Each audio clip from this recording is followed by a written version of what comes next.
On produisait des défilés de mode comme des films à l'époque Ouais. et c'était des films réservés aux personnes qui y étaient. C'était ça. Oui, enfin, il faut dire que chez Chanel, il y avait quand même 2000 personnes dans les grands défilés du Grand Palais. Bon, c'est vrai que ces défilés étaient réservés pour une certaine... la presse, déjà. De Mmh. toute façon, toute la presse de mode, même la presse en général, les acheteurs, les influenceurs, enfin, tout ce genre de personnes. Mais de toute façon, après, avec Internet, le défilé, il est pour tout le monde, hein. Donc, là, maintenant, il y a un défilé qui se passe. Une minute après, c'est lâché dans... Mais aujourd'hui, le sens de ma question, c'est est-ce qu'on produit un défilé de mode comme il y a 5 ans, 10 ans, 15 ans, 20 ans? Bah, c'est difficile de répondre à ça parce qu'en ce moment, on est en plus en pleine pandémie. Enfin bon, on a ce truc de pandémie. Donc, je sais que on a des projets. C'est difficile de faire des projets assez ambitieux parce Mmh. que tout d'un coup, après, on ne sait pas si ça va être, si ça va se faire ou pas. Donc, le dernier défilé Chanel qui a été, on va dire, mis en scène par Xavier Vaillant, Mmh. c'était bien, mais à un moment, on ne savait pas s'il y aurait des gens qui venaient au défilé. Mmh. Donc après, si vous voulez, c'est tout ce qui reste, c'est la vidéo. Alors, les défilés sont moins conséquents qu'avant la pandémie, par exemple.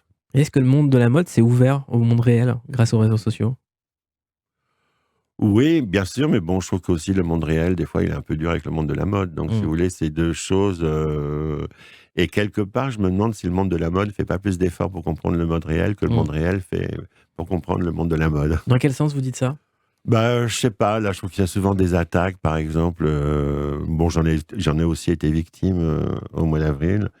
Il y a le tribunal public, comme ça, la fashion police, etc., qui se porte juge de tout ce que peut faire une maison de mode ou quelqu'un qui travaille dans la mode, etc., sans vraiment savoir pourquoi. Vous voyez ce que je veux dire? Qu'est-ce Donc, qui vous est arrivé en fait?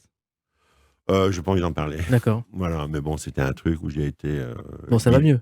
Oui, oui, ça va mieux, mais enfin bon, j'ai été dilapidé. Et puis là, je vois qu'il y a beaucoup d'attaques sur, je sais pas, sur des gens, n'importe quoi, des gens qui font des défilés. Oui, celui-là, l'a copié un tel, celui-là, l'a copié un tel, c'est pas bien.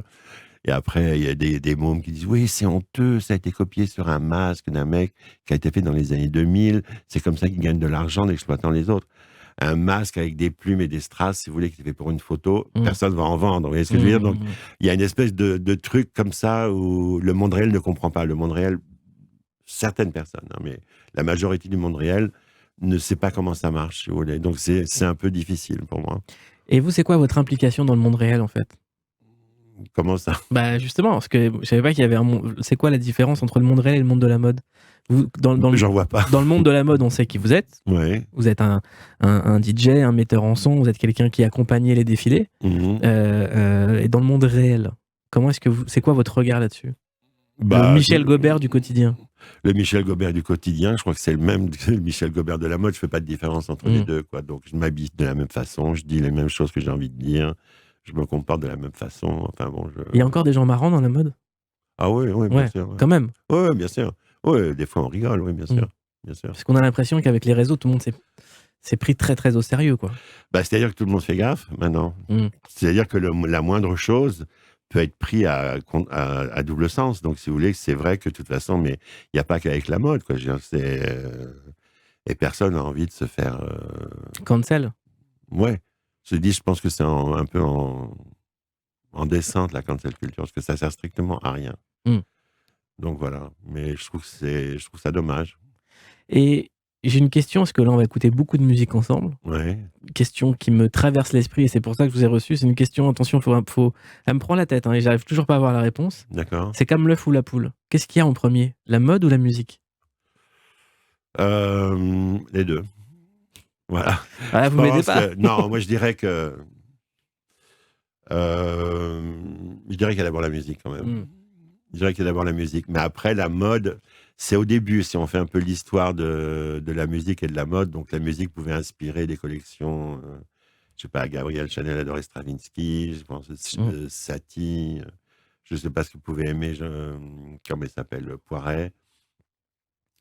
Ou même des gens, ou Jeanne Lanvin, des gens comme ça, mais bon, je crois qu'ils étaient quand même très conscients de la musique.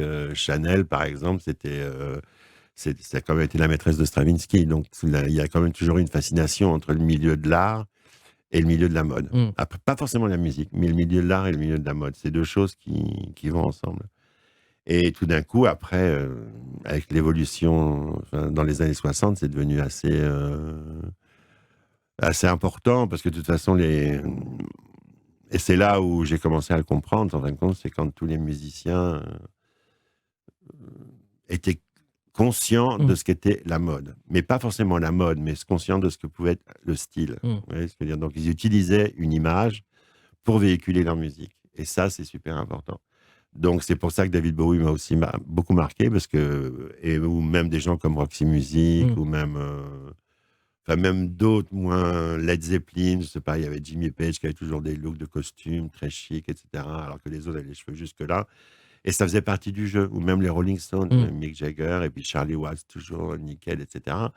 Ça fait partie d'une représentation pour qu'on comprenne mieux leur musique. Et ça, c'est vraiment important pour moi. J'aimerais qu'on parle d'un artiste comme Prince. Ouais.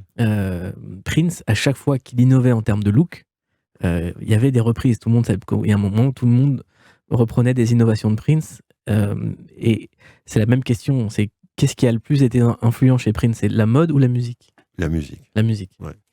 La musique, pour moi, Prince, c'est un génie. Enfin, ça fait partie des... D'ailleurs, j'en ai mis un morceau dans ma playlist.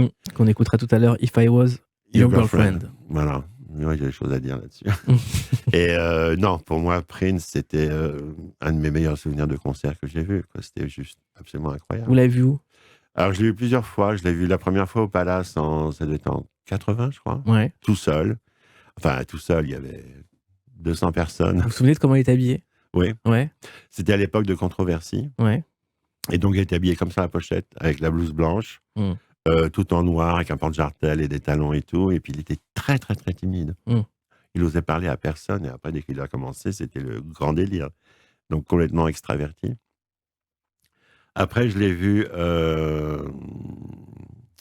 à Bercy. Alors, ça devait être le Love Sexy Tour, je crois, qui était incroyable. Ouais. C'était juste... ou Sign of the Time, je ne sais plus lequel c'était. C'était en 86, 87. Et après, je l'ai vu une ou deux fois au New Morning aussi, ou une fois au bain, une fois au New Morning, parce que Prince, c'est quelqu'un qui adorait jouer, donc il venait à Paris, il faisait des concerts à Bercy. Et après, il faisait des after-shows confidentiels. Voilà, confidentiels, parce que bon, il n'était pas satisfait, il n'avait pas assez joué. Moi, j'ai eu la chance de le voir en peignoir, quasiment en robe de chambre, faire une version de Purple Rain qui durait 40 minutes, littéralement. D'accord.